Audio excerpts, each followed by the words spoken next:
So I bought 3 of the cheapest DIY miniature kits on Amazon, and I thought I'd build one with you, only maybe make it my way. Here's what it's supposed to look like. Don't worry, we're not doing this. And we're soon gonna find out why it's the cheapest DIY kit, because within the first step, I noticed that these are not the right size. They're supposed to be 2 longer ones instead of 1, but you know what? I make it work. Because if the women don't find you handsome, they should at least find you handy. No, if the men don't find you attractive, they should at least find you adaptive. Ooh, see what I did there? Okay, we're already off track. So I was supposed to wrap the base with this paper, but it was stupid. And so I painted it instead. And now I'm doing the back wall. Did you see that transition? Heck yeah. Double transition there. And then here's the floor. And that's right, you guessed it. The floor does not fit into the base, but that's okay. I adjust it with my handy dandy adjusting knife. Okay, the next thing that needs adjusted is the color, because that was boring. Much better. Okay, let's build the cabinet. And of course, paint it. And you know what? They want you to put these really ugly plates behind here, but that's super boring. So we're gonna go with intestines. Much better than plates. Also,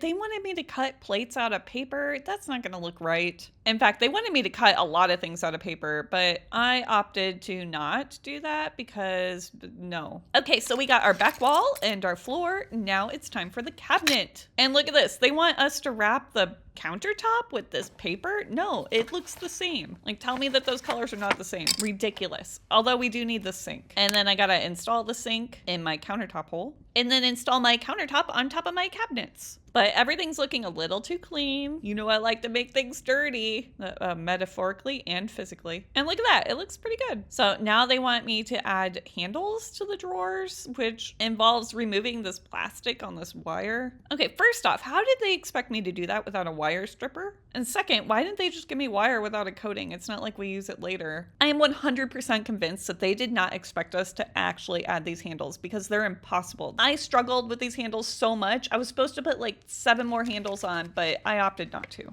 Okay, now for the light. And Emily wants to help, as usual. Stop it, Emily. I do love that this kit has lights. That's really cool. And apparently Emily thinks it's cool too. Stop it. I don't know what it is about wires and cats, but they love them more than string. Anyway, so now we need a faucet, and I guess we're making it out of this wire and this paper, of course. Gotta cut more paper out and wrap it around the bottom. And then we get these little tiny black beads that I add to the side. It's so cute, but it's not real enough for me, so I had to paint it. And here I'm just living out my plumber dreams. You know, my dreams of being a plumber and not caring what my crack does.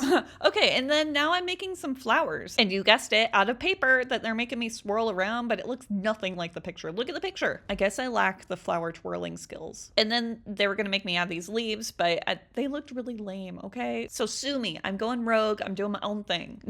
Not that I haven't already gone rogue with this project. I mean, I highly doubt that they thought that somebody would splatter, you know, red stuff all over their kitchen. But here I am, and look at this little cup. I'm proud of that cup. I made the little handle and I glued it down, and then there's some red stuff coming out of that cup. Probably what's all over the kitchen. I don't know. Somebody's throwing Kool-Aid everywhere. Speaking of which, we should probably come up with a story for this haunted hidey hole. I guess I'm calling it a haunted hidey hole, even though I'm not technically making everything. I mean, I am making everything, but I kind of feel like I'm cheating because it's a kit. Although I am learning a lot from it. But let's not forget, it is a kit. Speaking of which, it is the cheapest kit ever, because look, they only gave me enough wire to do one of these stools complete. I mean, I may have mismeasured somewhere because I am terrible at following instructions. I didn't read any of the words. I just look at the pretty pictures. I also refuse to measure anything in my life. I don't know, me and numbers do not comprehend. And then I figured every kitchen needs a cutting board, so I cut one out of this wood and I paint it and of course add my meat.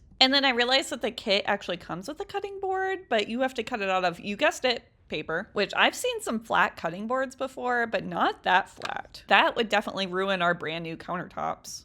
Not that the countertops aren't already ruined by Kool-Aid. And then I made a little knife out of shrinky dink plastic. Also not part of the kit. No, they wanted me to cut out a knife out of paper because how would that cut anything? Except maybe a paper cut. But the kit did include these tiny little forks, which let's face it, I am obsessed with. They are adorable. Anyways, we were gonna come up with a story. I completely forgot. Okay, so at some point this kit makes you add this acrylic box that goes over the top of it. And I get it. It's meant to keep dust off of our kitchen, but they don't know me. I like dust in my kitchen. So I'm just going to include that into my story. Here's what I'm going with. I think that these are little rooms that are housed in like a big room, little like murder rooms where people were, you know, murdered in. But now their lost soul is in these rooms. So some sicko has these ghosts on display, you know, these lost souls. And for a price, you could walk through it and look at all the lost soul rooms, like a weird ghost zoo, you know, in hopes that you get to see a ghost. But he has to torture them in order to make them active. But the glass dome keeps it safe for everybody who's viewing them. So the keeper of these spirits has to go in every day and torture the ghosts somehow. I don't know, probably mentally. And this room belongs to somebody from the, let me think, 60s name. So like Barbara. Yes, this is Barbara's room. Anyways, so Barbara's really angry because her husband wouldn't allow her to get a circle window and she really wanted one. And they got into a big fight and somehow she ended up, you know, not alive anymore. Anyways, so she hates men. And the keeper who keeps all these spirits happens to be a man. And when he went in one night to like torture her with the circle window pamphlet, you know, he was like, you could have this circle window, but you can't. And then she gets really angry. Well, one night she had enough and she got revenge on the keeper of the room. I don't know. Okay, this is sounding a lot like 13 Ghosts. But you know what? I like 13 Ghosts. That was a good movie. Also, I kind of had a crush on that guy, the Scooby-Doo guy. Anyways, I'm done with my haunted hidey hole. I don't know why that was a question. I'm done with my haunted hidey hole. And check her out. What do you guys think? Do you think it's cheating that I used a kit? I did learn a lot, and I do have 2 more left. I have an office and a cafe, I think. I haven't decided if I'm going to do those on camera or not, but if you guys like this one, then I will definitely do them. So let me know what you think. And as always, thanks for watching, and like and follow and do all the buttons and whatever. I mean, if you want to. Thanks, bye.